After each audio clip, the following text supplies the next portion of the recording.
Hi friends, welcome to our channel. இன்றைக்கி நம்ம director மாரி செல்வராஜ் எடுத்த வாழை படத்துக்கு தான் போகிறோம். வாங்க போகலாமா?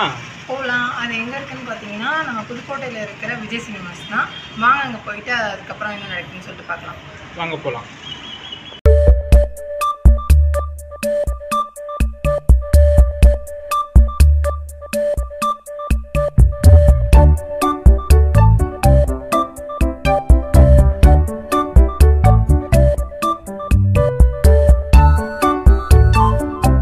ஹாய் ஃப்ரெண்ட்ஸ், நேற்று ரிவ்யூ எங்களால் கொடுக்க முடியலை. படம் முடிச்சுட்டு சாப்பிட்டுட்டு வந்து எப்படியும் ஒரு 10 ஆயிடுச்சு. அவன் வீட்டுக்கு வர 10 ஆயிடுச்சு. வந்தோடனே தூங்கிட்டோம் டயர்டில். அதனால் ரிவ்யூ எங்களுக்கு கொடுக்க முடியலை.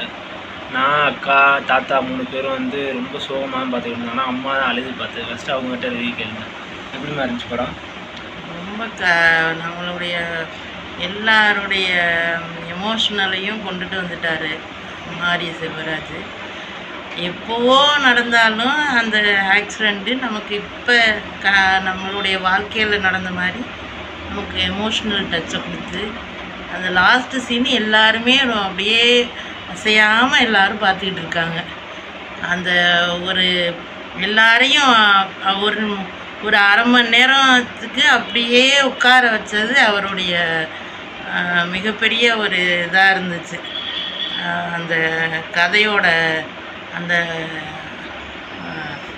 லாஸ்ட் சீன் தான் ரொம்பவும் டச்சாக இருந்துச்சு. எல்லோரும் பார்க்க வேண்டிய படம். ஃபஸ்ட்லேருந்தே வந்து ரொம்பவே நல்லா கொண்டுகிட்டு போயிருந்தாங்க. அந்த லாஸ்ட்டு சீனு நமக்கு ரொம்ப டச்சாக இருக்குது. நம்ம எல்லாருமே அப்படியே எமோஷ்னலாக உட்காந்து ஒரு அரை மணி நேரம் யாருமே நகரலை. அப்படியே எல்லாருடைய முகத்துலேயும் அவங்க வாழ்க்கையில் நடந்த மாதிரி அந்த இதை கொண்டுகிட்டு வந்துட்டார்.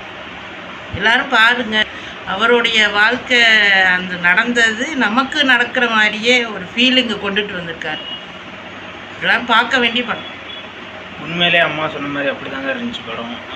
யோசித்து பார்த்தோம்னா அவருக்கு நடந்த ஒரிஜினல் கதை இருக்குது. நமக்கெல்லாம் அந்த கஷ்டத்தில் ஒரு 5% கஷ்டம் தான் இப்போ வரைக்கும் நம்ம பட்டிருக்கோம். ஆனால் அவர் அந்த சின்ன வயசுலேயே அவ்வளோ கஷ்டத்தையும் பட்டுட்டார்.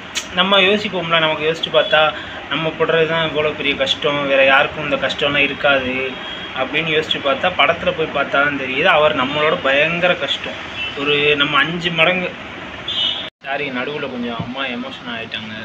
அதான் படம் உண்மையிலே அப்படி தாங்க இருந்துச்சு. நான் சொல்கிற மாதிரி தான். நம்மலாம் இது வரைக்கும் இத்தனை நாள் வரைக்குமே ஒரு 5% கஷ்டம் தான் பட்டிருக்கோம்னா அவர் அந்த வயசுலேயே 100 மடங்கு கஷ்டம் அவ்வளோது பட்டுட்டார்.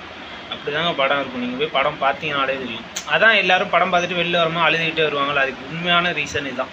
இப்போ பாருங்கள், நேற்று எங்கள் அம்மா அழுதாங்க. இப்போயும் அந்த கதையை பற்றி வெளியில் வர முடியல. அதை பற்றி பேச எல்லாருமே போய் படம் பாருங்க. படம் பார்த்தா தான் உங்களுக்கு புரியும். உண்மையிலே இப்போ வரைக்கும் அவங்களால அதை விட்டு வெளில வர முடியாது. அதை பற்றி பேசினாலே அழுக வந்துடுது. அந்த மாதிரி தான் அவரோட வாழ்க்கை இருக்குது. நீங்கள் போய் படத்தை பாருங்கள். படம் உண்மையிலே சூப்பராக இருக்குது. சூப்பராக எடுத்திருக்காரு. அவரோட உண்மையான லைஃப் ஸ்டோரி. நீங்கள் போய் பார்த்துட்டு எப்படி இருந்துச்சுன்னு சொல்லுங்கள். நம்ம சேனல் பிடிச்சிருந்தா லைக் பண்ணுங்கள், ஷேர் பண்ணுங்கள், சப்ஸ்கிரைப் பண்ணுங்கள். உங்கள் குடும்பத்தில் ஒரு ஆளாக நினச்சி எங்களுக்கும் நீங்கள் ஆதரவு கொடுங்க. உங்கள் ஃபேமிலியாக எங்களை நினச்சி உங்கள் ஆதரவு எங்களுக்கு கொடுங்க. தேங்க்யூ.